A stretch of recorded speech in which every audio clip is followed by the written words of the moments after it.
What's going on, everybody? Welcome to another Friday Mastermind. We've got Sean Herrero. Sean, do that little sign again, real quick. What's up, What's folks? up?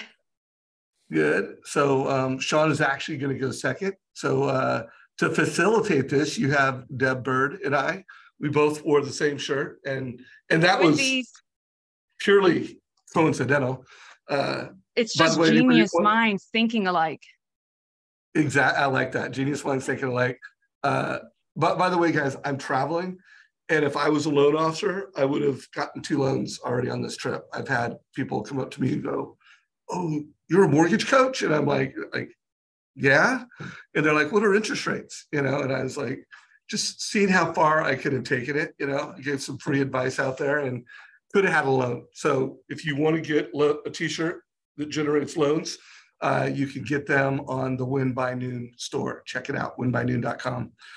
Deborah Bird, anything you want to say to open up today's call before we get Sosi on stage? Well, I'm super excited, just to have Sosi and Sean on this call. I feel like their energy, their vibe, they're top producers for obvious reasons, and I'm taking notes. I'm going to ask further questions just based off some of the things that I'm hearing from my clients, and can't wait to learn from you two. So thanks for your time. Love it. So guys, we're going to have Sosi go first. I think I've said it a number of times from stage. Like, this is not just another month in Trust Engine Mortgage Coach land. Like, this month, I am doing totally dedicated it to sales training. So every single Tuesday, I'm doing what I call the Mortgage Coach 10X program. And by the way, I want you guys to check this out. If you go to, I'm going to share my screen real quick. Actually, boom. If you go to mortgagecoach.com/10x, just mortgagecoach.com/10x. One, if you're not already a mortgage coach, you can sign up and become one. 2, all the content and the playbooks that we're creating are right here in this playbook, as well as, I just lost it. Where'd it go? Oh no. I've got to do something with my computer.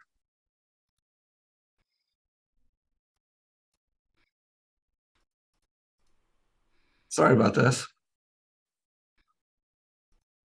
Sosi, you're coming soon, buddy.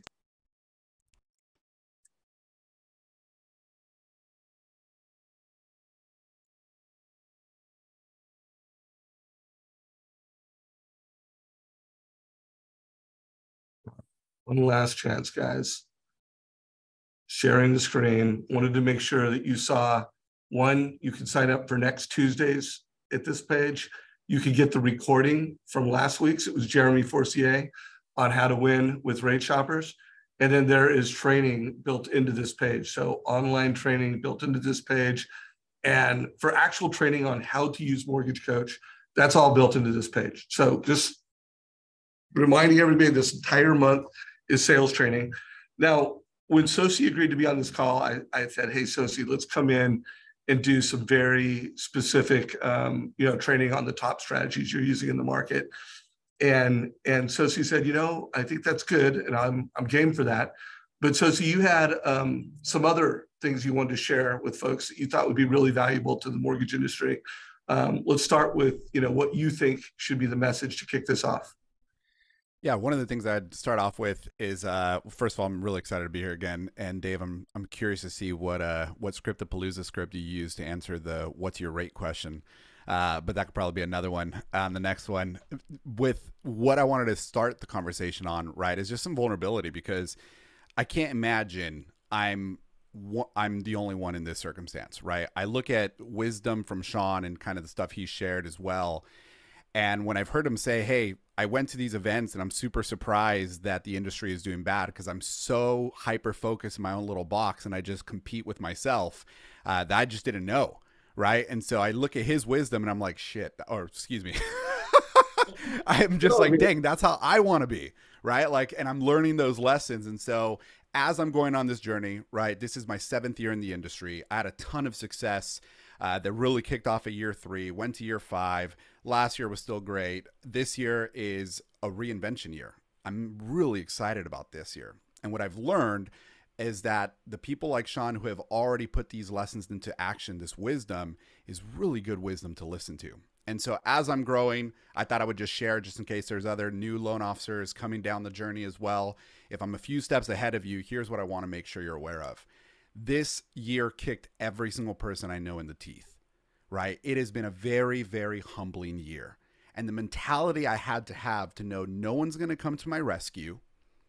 And there's nothing new that's going to be the silver bullet winning tool to use in the sense of like, if you do this, everything's going to be easy, right? When I came to those two facts, I started realizing that this year's success, and I'm really grateful, right? Last month, we're at 5 million. This month, we're at 6 million.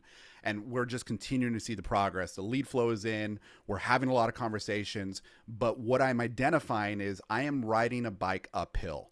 And the 3 units of energy that I'm pushing to make traction is getting me up that hill.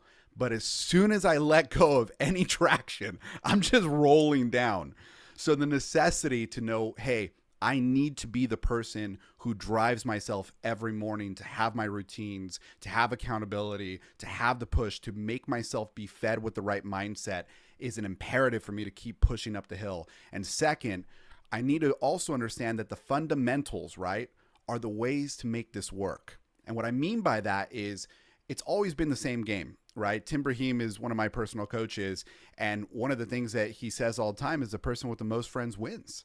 And it's so true. The person who knows the most amount of people and has the most value-based conversations for people will be the winner. And so the fundamentals has always been the blocking and tackling of making your calls, making your connections, making the leads come in and converting those leads into more business, making your past client database management really, really well. But now what I've been seeing this year is I want to make sure that I not just do the fundamentals, but I do them in an enhanced way. And so that brings me to just a little vulnerability this year. I have never doubled down on my mortgage coach, on my sales boomerang, on my self-pace certification classes to up-level my advice like I have this year, right? Most people know me as a social media guy. Social media is a way for me to do what I already do, but just at a bigger scale, right? Social media is not the end, it's a conduit. And so I wanted to just start off today going, if you felt like you got kicked in the teeth, no, you're not alone. We're all looking at getting new teeth replacements because of how bad it was, but go back to what the basics of success are and do them in the right way. And don't miss the technology to do those things in an enhanced way in today's modern day. So real quick, guys, use the little reactions. And if you have got kicked in the teeth this year, give us a little thumbs up. Just let us know that, hey, I'm in that thumbs up category. And okay, cool. Sean, any questions you have for Sosi before Deb and I, kind of go back and forth? Anything you want to say from what he just said?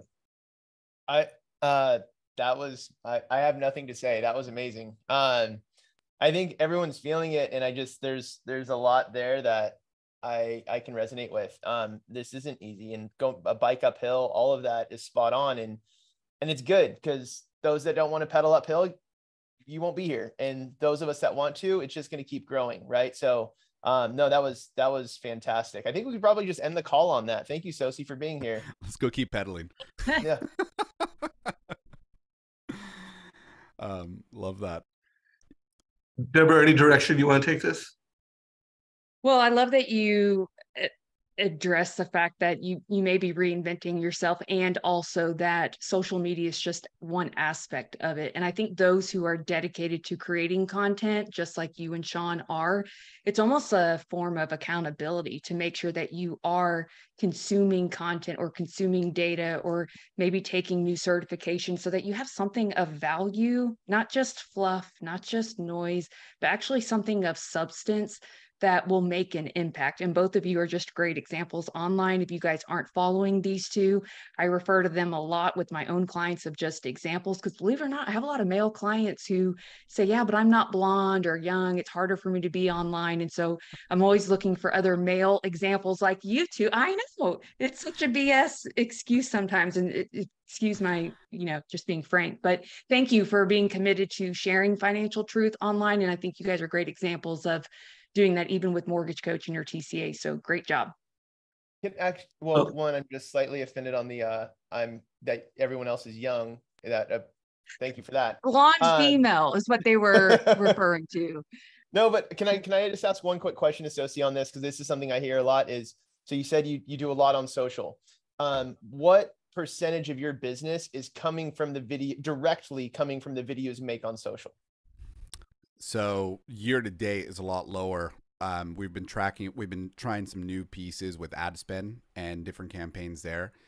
They took a few months to kick off. Last month, we had about 40% of the business directly from social. That was a one-off month though. This month we're kicking into about, what I was looking at, right? Knock on wood, all of them fund. It'd be about 25% this month. So last month was just kind of like a big splurge, and I'll share some practices what I'm doing to try to bring that lead from attention to social to conversion, so we can just walk down the funnel. But yeah, that's been my experience the last 60 days. Before that, it was about 10%. That's super impressive. That's not the answer I was expecting. John, give your answer to that, because I think I've heard you say this answer.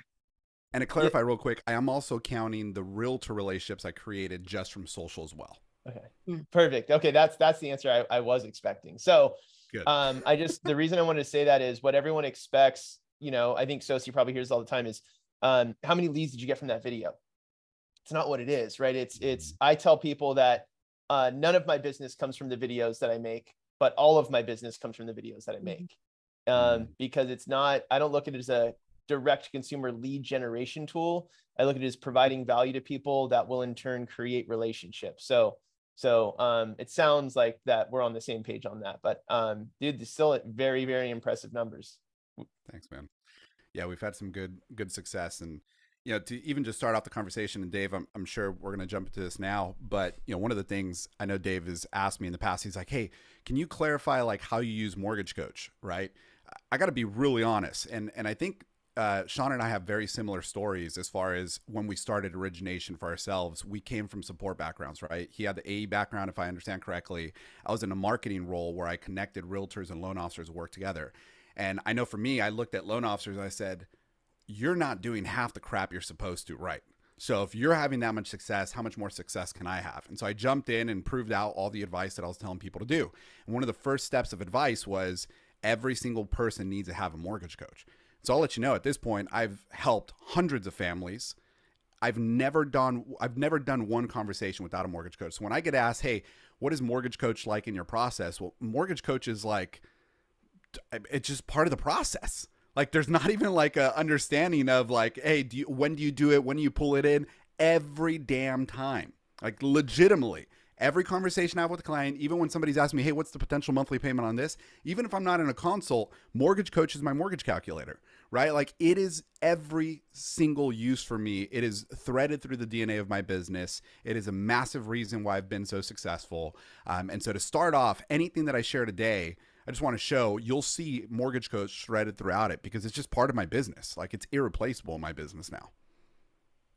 I love that, Sosi, and it's one of the reasons I interview you so much is because you are such a great ambassador of the modern mortgage professional. So Sosi, we use the headline, millennial top producer, you winning. I really love this topic because there's a lot of loan officers in the industry. This is their first sea change, really first, like call it pivot shift in the market that, is just humbling.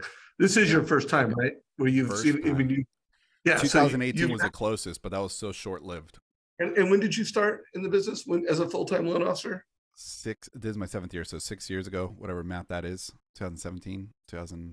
And Sean, when did you start as full-time? I mean, you've been in the business for a long time, but as far as being a full-time loan officer? When did you start? Yeah, January 2017. Hey, 17. Sam, So by the way, audience, both these guys, have done over 100 million. Sean has broken the $200 million mark. heck yeah. Sosi will break the $200 million mark one of these years. Did you see the look on Sosi's face when I said that? He's like, he's a competitor. So Sosi, walk us through that mindset where you were, like you said, you weren't killing it. This market was humbling. What got you on track, and what are you doing right now to win? Yeah, there's three things really that I wanted to share with everyone this morning. One was getting back into the right mindset, right? And we all know that self-awareness, right, helps you be clear of what's going on internally, but it doesn't give you what you need to get over the humps that you come across, right? Confidence helps you come across those things and your hurdles and get over stuff. And so we have to focus in on what do we do to give ourselves the confidence we need. So I will just share, I have doubled down on my morning routine like never before. And I found where I was weak at it. So what I did, and if you're someone like me, please make your group. But I asked 5 other loan officers who wanted to join me. And I said, hey, let's all wake up at 5:30 every morning, put our cameras on, and watch each other from an accountability, work on our business for an hour and 15 minutes, or an hour and 15 minutes, so 5:30 to 6:45, dedicated to not emails, not XYZ business activities, but actual money-making, needle-moving activities in our business that will get us to the next level. So every morning, 5:30 a.m., I have some great group of guys. We all jump in, we have our coffee, and we just grind it out for an hour and 15 minutes. It is one of the greatest measures of what's been giving me lift in my business, especially over the last 60 days, that I have very much so been so grateful for. So first thing has been getting in the right mindset, finding your holes, and then doing what you need to do to supplement the activity you're looking for. So for me, I'm a people pleaser person. Like, I'm a high I. I know that if somebody's waiting for me at 5:30 a.m. and I started it and it's on my Zoom link, because I have to feel the responsibility that if somebody's waiting for me there, I need to go press start. If not, I disappointed them. So that self-awareness for me allowed me to create some really good accountability to make me get out of bed and in the seat and grind it out. And I've had some great freaking results on that thing. So that's number one. I think Dave took off. Good. Good to go to number 2. I would say go ahead and go into number 2. Sean, unless Sean, anything you want to add to that? Do you have a morning routine that you do, or? Well, I just want to touch on mindset. So like Sosi said, it's like humility and vulnerability in the beginning of this call. This month is going to suck.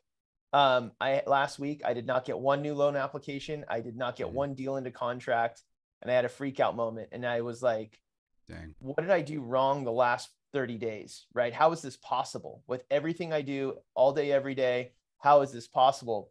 I did the activities, but the energy was not on point. So the energy, I didn't have the right minds. Well, I had the right mindset. I didn't have the right energy. And he brought that up. And I just want to touch on how important that is. If you don't have the right energy, the things you go through may not turn out the way you want them to. So you have to have like positive vibes in what you're doing, or I think that's all I can attribute it to, because this week has been an entirely different week. Yeah. Well, I think one thing that both of you just said is you guys stopped and paused and reflected. And I think there's a lot of people who I call it the rocking chair syndrome. It's busy being busy. And it just isn't a lot of, you don't go anywhere, but you stop and pause, and either you're looking for the holes or you're looking for the gaps where you have to hold yourself accountable. And then Sean, I loved what you said with looking back over the last 30 days, not just last week, what did I not do? But usually it's a compound effect that takes time to then reveal, okay, maybe it is my energy. Maybe I'm not showing up with that. What does Jonathan Roach call it? What level of energy is that? Level 5 vibe. Your vibe introduces you before any words that you say. There you go. Level 5. Yeah, I want to call out something you said, because I recently took a fly fishing trip with my son last week, and we had a lot of very epic things that happened and memorable experiences. But when I asked him what was your favorite part, he was like, the positive and peaceful mornings that we had. And it was just such a reminder that your morning routine and having it be positive, having it be peaceful, having it be productive. That, when I'm in the game, working 5 days a week, it's all about positive, productive, peaceful mornings is just essential for me. So I love that you called that out. Yeah. So see, how many people agree with that? Give us a little heart or some type of emoji and then again, a reminder, are you getting to bed early enough, Yeah. in the right health, so that you're going to have a killer morning? Because if you're not going to do that, especially in a market like this, it's just going to snowball. Yeah. Anything else tactically you want to make sure you share before we run out of time? I know you got another meeting in 10 minutes. I'll definitely, I'll share a tactical piece real quick, but on the last thing on the morning routine stuff, I want to make sure that everyone hears there's a lot of freedom in that, right? Like find the freedom that if you're a journaler, I don't even know if that's the right term. If you do meditation, if you do walking, you take your dogs out, you work out, just know that there's flexibility for you as a person, just doing whatever works well for you. I've always tried to do the spiritual stuff first. And since I've been doing the 5:30 a.m., I haven't realized how much stress is relieved for me by jumping on my computer for an hour and 15 and then doing my normal routine. I have found so much relaxation in that. And in your journaling, right? Be aware of yourself. Give yourself what you need. Sometimes I'm telling myself, not writing affirmations, but just Sosi speaking in third person because Sosi needed a little encouragement that morning to know that he's doing a good job when he feels like crap. So do whatever makes you really have that heart centeredness to be at a high level of strength in mind and a high level of strength in energy. Share some tactical things here. I'll share my screen. A couple things to just kind of communicate, right? Two things really. One on the agent side, right? Agent acquisition is super important in this market, right? The ability to get face-to-face with agents and provide more value is so big. So there's two things that I wanted to share, and you'll see a mortgage coach already threaded throughout this. This is one of the presentations I've been doing on how to be a successful homeowner, and I'm meeting with agents and I'm doing events for their hand-selected clients. So 10 to 20 people. That's 5 to 10 couples. It's 5 to 10 of their past client book of business. And we're just sitting down and we're talking about things that they should be aware of. Why HELOCs are important if you're ever trying to use them strategically. What are the ABCs of investment properties? What are the concepts of renting and buying versus selling and buying? And I go through a very basic fundamental understanding of every one of those categories. And in this event, we did tastings in between those categories. So we had it at a winery, did the presentation, shared one topic, took a sample of wine, swish, talk, right? All that stuff. And I got this idea from a really good friend of mine, Leo, on the East Coast. And it works amazing. And legitimately, once you have a glass of wine, you've relaxed a little bit more, you ask more questions. And then the last conversation about selling and buying, I show an example. Why should you even make a move? If you have a 4% interest rate, why in the world would you transfer to a high 6 at the time when I made this one? Why would you transfer to a higher rate? And I talked about the buy now with a higher rate, refi later strategy compared to a wait and buy in 3 years, compared to a wait and buy in 7 years. And I'm showing people how they need to stop understanding the future through the lens of it being the same in the present. The future will be different from the present. We all understand that piece. But when we think about, hey, should I wait? We're assuming it's all going to be the same or better. And so showing somebody a point of reference of, hey, here's what happens. And so I'll share with you guys a little hack on mine. When you go to My Mortgage Coach, you can type in the word marketing here and you will see so many TCAs I've created for different subject matters based on the market. And so it's just an alphabetical list of all these that I've titled just as marketing. They're not client TCAs. They're conversations I've had at presentations or in other scenarios. Slow down here, cowboy. This is, you notice he's got, rent versus own, cost of waiting. Really quick, go, and these are all the ones from a marketing perspective. What's your favorite headline that you've seen so far? And Sean, have you seen one that you're like, oh, I really like this one? No, I'm trying to read them all.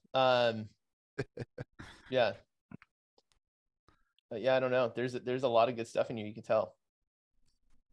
So I like the cost of waiting on an overbid. That's interesting.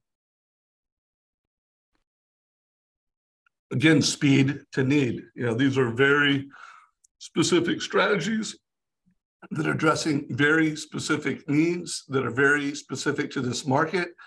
And guys, that's how you wow realtors. That's how you help realtors sell homes. That's how you crush it. Hey, a few people have asked, are you going to be willing to share some of those slides that you showed, Yeah, Sosi? absolutely. Happy to. Well, if you're watching this in the YouTube channel, we'll have a link to these slides. Depending on what kind of slides they are, we may also put them as a file in our Facebook group, Trust Engine Productivity Mastermind. Yeah, and one of the ones that I've been using a lot, to just go to that point, right? So aside from like these meetings that I'm doing with consumers through an agent's past database and being able to start that relationship with agents, aside from that, I'm even doing like newsletters with agents as well, right? So we'll create a TCA for their marketplace. We'll do the cost of waiting, whether for sellers or renters.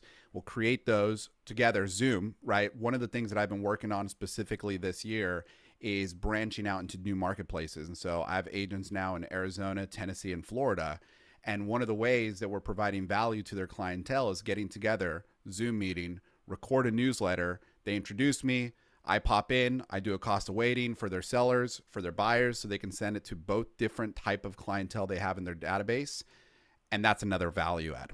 And so the last thing I'll share with that piece is, again, presentations for realtors, past client database, newsletters for realtors, and I'm doing monthly webinars for realtors as well, talking about whatever topic is really important that month on top of my own personal newsletters.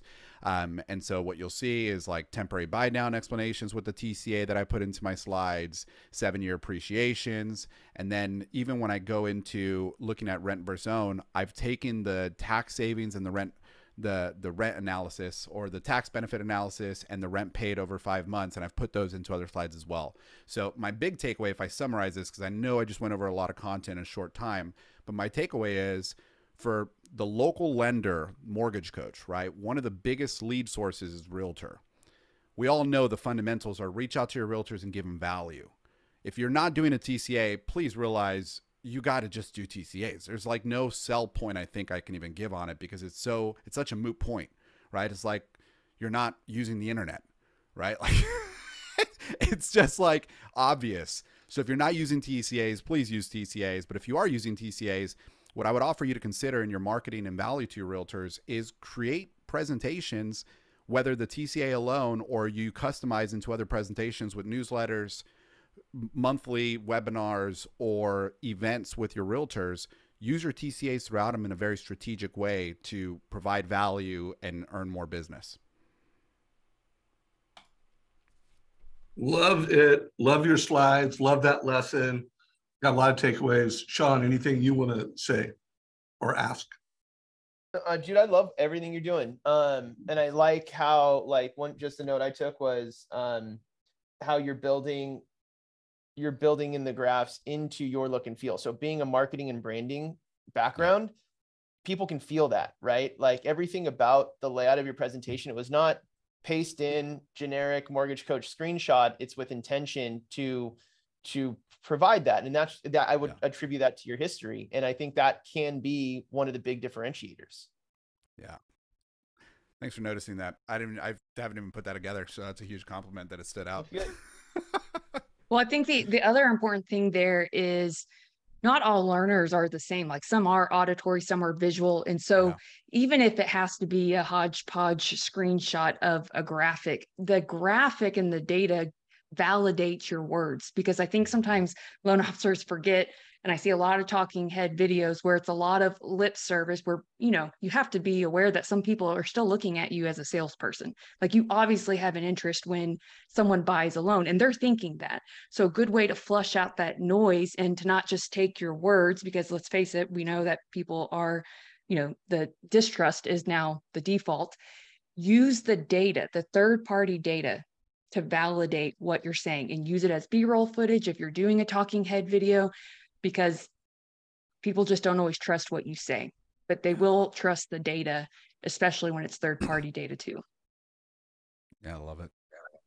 Right on, right on, right on. Well, Sosi, I know you got to get jumping. Anything you want to say from a closing thought perspective before you get to your next meeting? Yeah, I'll put some pressure on Sean to present because he always does so well. You know, one of the things that I was told recently by a buddy of mine, Craig Strant, and Dave, I think you have some slides on this, right? And it's like the level one loan officer uses an Excel sheet, some type of document, and instead of MortgageCoach. The level two officer uses MortgageCoach. And then when you start thinking about advice, right? Advice is not no longer the presentation tool. That's like level one. To just show presentation, that's level one. Level two now on that, when we redefine it in a modern way, right? Level two loan officer uses a MortgageCoach tool and shows loan options. But that's not the highest level. The highest level professional not just shows options FHA versus conventional, but they start teaching strategically from a financial holistic picture. Where are we going to be in 3 years? What can we do now to set ourselves up for the 3-year success? And if we are speaking to homeowners who are having to navigate the process of selling a very low rate for a high rate, are we showing them the rent versus buy, the rent and buy with a lower down payment? Are we teaching them the benefits of that? Are we teaching them the sell and buy? Are we going to a next level of financial education to be able to guide our clients with through financial finance and real estate? So that's where I'll leave it at. That question was posed to me recently. It's made me up level a ton. And so I'm sure Sean's going to be sharing some of that level 3 stuff here with us. All right, level 3 stuff challenge coming to Sean soon. Want to remind folks, go to the MortgageCoach /10x. Also, if you go to savageinsights.com, all month I'm going to have Savage 10x strategy for all right here at the very top. Well, actually, I'll probably have the next call that you need to sign up for at the very top, and I'll have this in the second place. So Savage Insights, or just go here. So Sean, I know you came to the call ready to share some ideas and thoughts. Anything you want to say from what you heard from Sosi before you get into the ideas you have to share? I mean, the guy stole the show. I was very impressed with everything he had to say, and it all resonated with me. It's like he's echoing basically anything I would have to say. And I've done these with you guys a few times lately, so I don't know that I have anything new to share. But I think what's been interesting about this market is, like Sosi said, this year has been just a kick in the teeth, which I enjoy, right? I love the adversity and the challenge because it presents an opportunity for us to be problem solvers and advisors more than order takers. And that's what's needed. I did a presentation with the real estate team a few days ago, and I was like, what's so unique about this year is if you're a new agent, a new real estate agent, you've had the opportunity to learn every market that's ever existed in history in 1 year, right? We've had the prices, like stale property sitting on the market. We could do price reductions, seller credits, buy downs, all these things, negotiate. A month later, you have multiple offers on every single property. And then you're back to every market that has ever existed has existed this year. And that's fun for me because it gives all of us an opportunity to be super nimble. And if you're not paying attention to these tiny, I would say, with rates now bouncing towards 7, or if not over, people are kind of hitting the sidelines again, right? If you're not recognizing these trends, you're missing huge opportunities. And that's what I really am hoping people are paying attention to. Sean, is there anything from a consistency standpoint? Like, do you theme your days? Do you call your top 40 on certain days of the week? Do you have your annual asset review calls? Like, if I'm a newer loan officer, how would you help me on some of those basic core fundamentals that everyone should or must do each day, regardless if it's a theme day of the week, in order to have that momentum and success long term? Yeah, so I don't do themed days of the week. I really try to focus on finding my people every week. It doesn't matter what day that is, but I look for real estate agents that I feel like I would resonate with. I look for newer agents because I really think I can help them build their business faster. Those are the things I do every week. I don't really do cold calls ever. I'll use, Instagram to reach out to more people. Like, getting back to what Sosi and I were kind of alluding to, is these videos give you, people know who I am before they meet me, right? Has nothing to do with being a lead generation tool, A lot of real estate agents already know who I am. So if I send them a DM or a text or I do cold call them, oh, are you a venture lender? Yes, my name is Sean Herrero, but yes, I am a venture lender. That's how I do my reach outs. I've already built trust through these videos, right? People already know who I am, and that makes a big difference. So if you're starting out, and yes, I do. We call them mortgage reviews, and we do them every 3 months. So if somebody closed on a house today, they would get a mortgage review from us 3 months from now, just so they know they always have the best mortgage possible. We do those. There's one of those to do every day. And somebody new is like, well, I don't have people to do mortgage reviews for. I just started. That's kind of the purpose of making content, you know, and you don't have to copy someone else's content. Just use the media like this. I put a YouTube video up this week. You guys can all go watch it. And it's getting, I think I got 700 views on it. I don't get like a massive viewing on YouTube, but you know, there's the Adam article came out about foreclosure starts for 2023. Up in the headline was foreclosure starts up 15% in 2023. Somebody reads that headline. What are they going to think? Oh, housing market's going to crash, right? I broke down what it actually meant. And then at the same time, there was an article from Bloomberg that said that home values had increased every month for the last 3 months or 4 months. And then Diana Olick also admitted that home values have gone up 0.7%. These two things are the opposites, right? So I used, hey, everyone wants to hear the market's going to crash. Let's break this down so you understand it. By the way, it's not crashing, and here's why. We still have the lowest foreclosures in history. But here's what's actually going on. Home values are actually going up again. And just the seeming things like that. It doesn't have to be a past client story. The media tees things up for us to talk about every single day. And speaking to those things, helping people understand deeper than just a headline helps to build trust and show that you know what you're talking about. So that's where I would start out today. In 2017, when I started, we weren't using social media the way we are today, right? I was doing in-person presentations to as many real estate agents as I possibly could, whether that was getting into their office in their sales meetings or bringing everyone out of their office to do a bigger presentation. So, you know, a one-to-many, whether it's digital or in person, is what I think is the fastest way to like jumpstart your career here.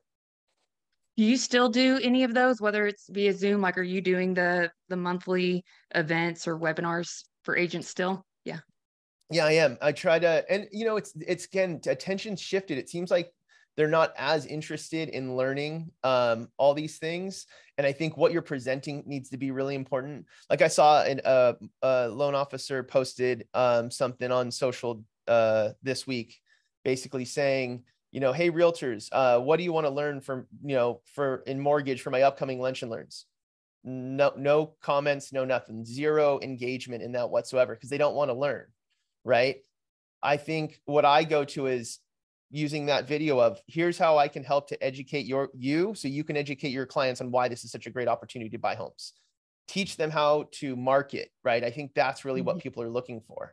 So that's more of what I'm presenting. I just wrote down after with what Sosi said that, you know, what I should be doing is I should be doing an investor, a self-employed, a first-time home buyer, and a veteran buyer webinar every single month, one a week. That I'm going to start doing that.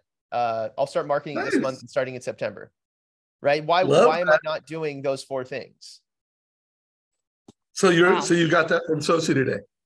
Yeah, I wrote it down while he was talking. So something he said made me go, you know, I should do this. And again, for me, I just go with whatever I feel compelled to do. Like we get these ideas and thoughts and then we don't act on them. And I think, you know, if you set the intention of, I want to do really well in mortgage, your mind is going to start giving you these ideas. And then we find reasons not to do them. And it's like, I just told you what to do. Like your brain's like, hey, you said you want this. So I'm going to tell you that this would be something you should do. And then we don't do it. And I think it's something I've learned the hard way over time, to where now I just put it into action as fast as possible. And I might fail, but at least I know I failed, but it didn't work. Cool. I can check the box. I don't have to wonder if it worked or not. Love that. Also want to make sure if anyone needs help with social media, Deborah Bird put a link to plugandplaysm.com. Also email marketing@plugandplay.com. If If you're watching this in YouTube, we'll make sure there's a link down below. So if you need help, first of all, just following Deborah on social media is incredibly educational and worth money. Like Deborah, you can charge money for the content you're creating. So keep up the good work. Someone just gave me a star. Who agrees? Like Deborah's social media content, she should, even the free stuff is worth charging people for. I want to say the post tomorrow is a good example of cost of waiting. So y'all stay tuned for the one that goes out tomorrow. And then if you guys want your own version of that, just shoot us an email and we'll rebrand it and shoot it over to you. And you could even use it as a green screen to do a reel and talk about the cost of waiting to make it into a video. So that's a whole nother topic. But I'm glad, Sean, that you mentioned that you are still doing those, events. And yes, there's the one-to-many strategy, but also you just touching on the fact that the moment of influence, when someone goes to your social feed and they may scroll for a couple feet, and who knows how they got your information. Maybe the real estate agent did refer to you, or maybe it just organically showed on their social search. But how do you measure that behavioral metric of when someone they land on your feed and they usually judge you for two different reasons based off warmth and competency? Is this person going to protect my interest? Are they an expert? And the moment they make that judgment and then they eventually contact you on a lead form, it may say, oh, I found out about you through the internet or through my real estate agent. But it's such a multi-channel way of how people are learning to trust, and they want to kind of peek behind the curtain before they just initially reach out, where you typically have it sold by the time they contact you, as long as you can incubate them and nurture them through the process enough. But so many will say, oh, I just don't think it's working. I'm like, well, how do you know? I mean, how do you really measure some of those behavioral metrics before you just throw your hands up and say, I quit? So thank you for mentioning that. And that's why I put in the chat, I heard you, I think it was on the CMA a day challenge that you did with Walt's group, where you said, when someone asked how many leads did you get off that video, and you were like, all of them and none of them. And I loved that answer. It stuck with me. Good. Well, Yeah. that came from, I was at Neil Dinger's Ford event, right? And a lot of people are coming, which is an incredible event, because it's a marketing event. It's not a mortgage or real estate event. It is purely marketing. But people are like, Sean, how do you take, you get the video, and then the video leads to a lead, and then the lead goes into a sales funnel. And then what AI tools do you use, and what automated text replies? We're trying to make this business so inhuman. And I'm like, you guys don't do any of that. And the videos don't lead to leads. Well, then why do you make them? Because they lead to none of my business and all of my business, because it's indirect. So the way I really try to describe that, and I think this would apply to a lot of things we do, is a Super Bowl commercial. So Lexus pays $5 million to have a 30-second spot at the Super Bowl, right? There has not been one single time somebody ran out of the Super Bowl to go buy a Lexus because they liked the commercial so much. But the hope is that tomorrow, when they go to work and they're talking to all their friends about the game, they remember and talk about the Lexus commercial. And when the time comes to buy a car, hopefully we made a lasting impression that makes them want to buy the car. That is what these social media videos are. It's branding, and it's building trust and confidence, right? So in a video, you can see how confident I am. Like, I'm assuming right now, people are like, dang, this guy seems confident. I am. I'm very confident with this, probably more so with mortgage than anything else in my life. But that's what people can feel. They can't feel that through your text. They can't feel that through an email. They can only feel that through video. In MortgageCoach, right? Every single mortgage coach I do has a video, and the videos get updated every single time I change the data in the MortgageCoach. People want to know that the data I'm presenting to them, I understand it. They want to know that I understand it more than they need to understand it themselves, because then they'll trust me to break it down for them. So true. What you got, Dave? Anything you want to add to that? So Sean, and real quick, Sean, I was with Denise yesterday, and 6 of her contracts this week were people buying investment homes. And I was like, you've got to be kidding me. 6 of, I don't know how many she had this week, but wow. I thought people are buying investment homes. And I also taught a class Wednesday. It was for a bunch of real estate agents and some satellite offices. It was actually over ChatGPT, which they loved. But a lot of the agents in there said one of their challenges were they have some buyers that are, interested, but they don't love what the payment of the new home is going to be less than their current house in that interest rate situation. And so I told them, I said, I really feel like that is a conversion problem. And if you were working with a mortgage professional, which I think there is a big difference between a mortgage professional and just the standard loan officer, they would be able to educate your buyers to turn that uncertainty into confidence and motivation to realize that actually they absolutely should be buying right now and not waiting. And I think it was Black Knight that I read where every percent down from interest rates, so like if rates are at 7% and they go to 6%, it releases 5 million buyers who are now able to qualify. So also thinking of if you are waiting on the sideline for that payment to be a certain number, that rate, you're now competing with 5 million other people, or worse, let's say it goes 7% to 5%. I mean, that's some tough competition. So one, my thought for loan officers who are listening is how are you sharpening your advice skills for when every lead that comes across your way, how are you going to make those offers stand out and increase your offer acceptance rate? Because every lead and every conversion matters more than ever. And further, the agents need this information and knowledge too, because in their mind, they're thinking, oh, people just aren't interested. Well, no, maybe they don't have the correct information so that they can make more informed decisions. Yeah, well, and that's like, I think the mindset of an investor, right? So I don't think it's not surprising that her contracts are investors, because investors see opportunity when people that want to buy a primary residence are fearful, right? So they're capitalizing on that. I had a friend, they're in Orange County, California. They bought 40 homes last year in Philadelphia. And I did it live with her because this is when, you're not supposed to buy real estate right now. The market's going to crash. You're stupid if you buy real estate in 2022. And we did a live and we're talking through this, and she's just like, the amount of opportunity is incredible. That's an investor's mindset. Will see that, right? Because they're not thinking short-term. They're thinking, I'm going to have rental income. It's a business. They're buying a business, right? So they look at it different.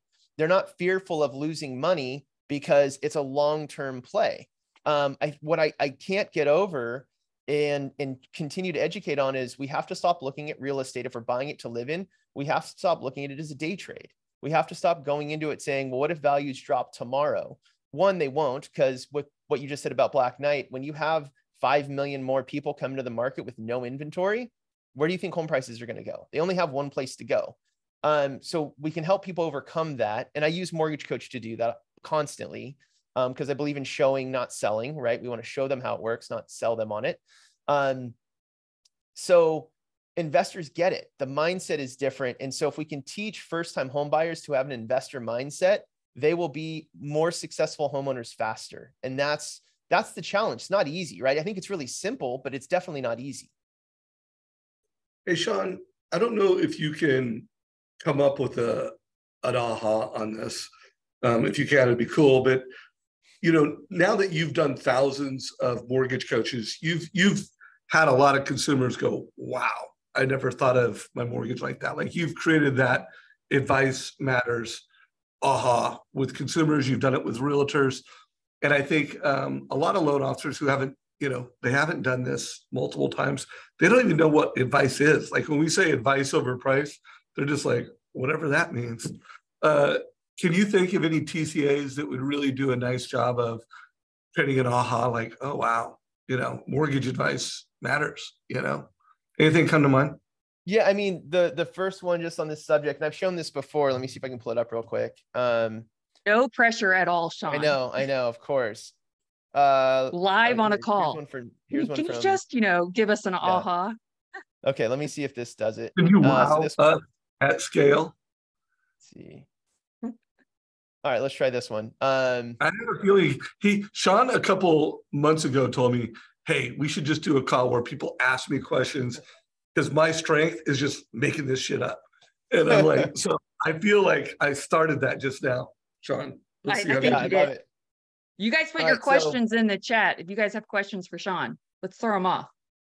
So this is, again, going back to helping people look at home ownership different, right? First time home buyer, helping them kind of see it as a not a day trade. So I love doing rent versus owns for this. This is from July 24th. It's the most recent one I have.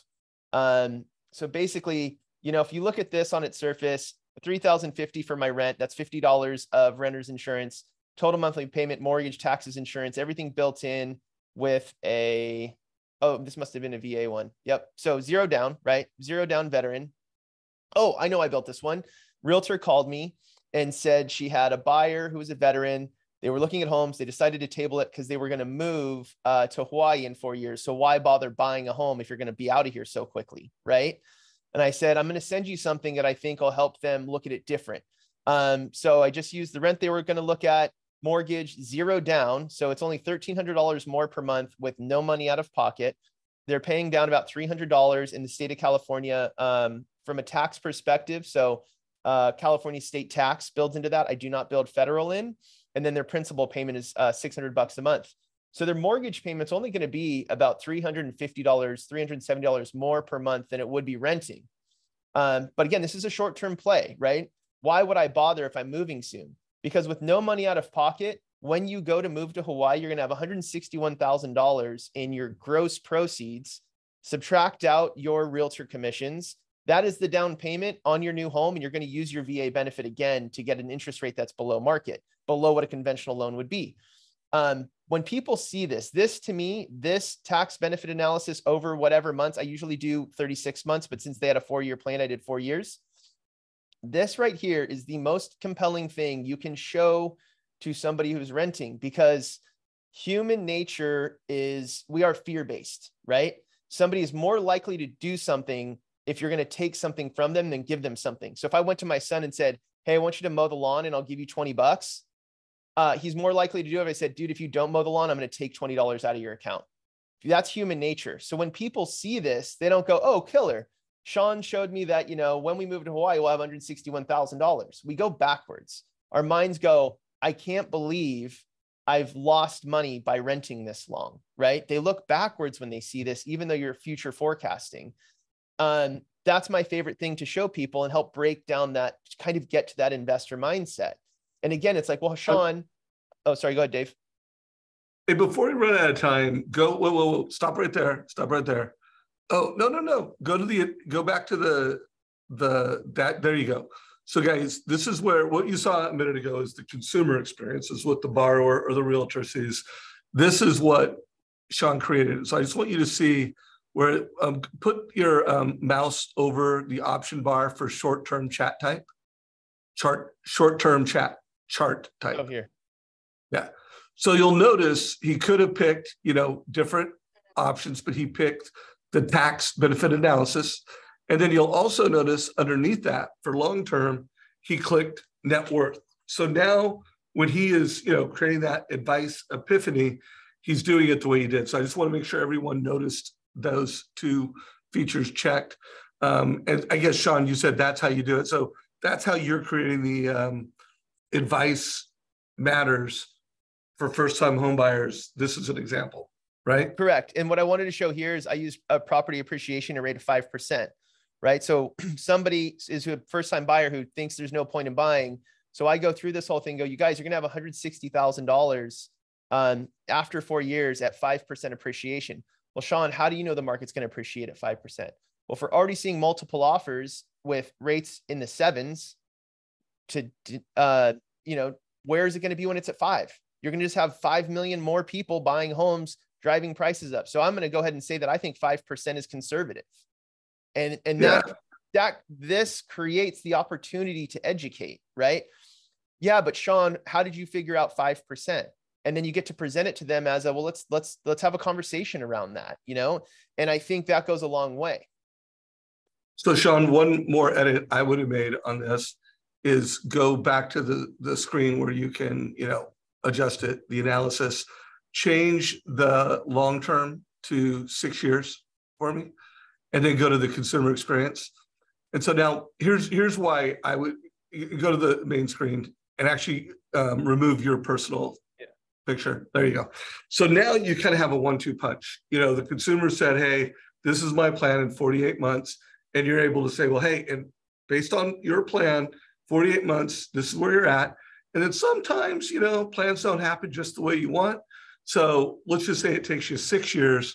You could show another bump. Now look what that would do over 6 years. If you kept it at 15 years, that's kind of like a whole different paradigm. Like, I don't know that they could completely get value in having that at 15 years, but now, hey, I've got your target, and I'm showing you what this could be if you stay an extra couple of years. Like, you just move this buyer off the fence and probably into escrow, and huge value to an agent. Nice job, bro. What are your thoughts on my feedback on that? Do you align with that, or was the reason why you did 15 years instead of 6? It defaults to 15, but I normally, so for these guys, I just really wanted to drive this point home. Got it.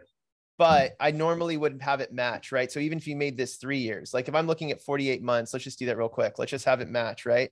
Because they're on their 4-year plan. So, hey, if everything works out the way that you think it will, your net worth in 4 years is $161,000, which matches what's showing here. Yeah. It's just another way to use it. I just wanted, we're doing a training on how to create advice that has obvious value, that, to Deborah's point, builds trust and builds extraordinary credibility. And when people trust you and they think you're a badass and they think you know what you're doing, you know what? They don't shop you. They go with you. Deborah, any thoughts you have on this? Yeah, my mind first went to just looking at how low the average American savings account is right now and how high their credit card debt. If to me, I look at that 161,000 and I'm like, how else are you going to save your way if you do what you're doing right now to generate that's like almost 40 grand additional a year? Like, are you able to save? Are you going to save your way? Mm-hmm.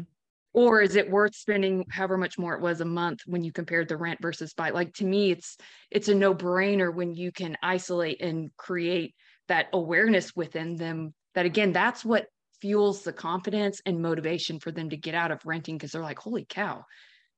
I mean, 161,000, there's a lot of people don't even have who's, you know, they're in retirement years and they don't even have that much saved.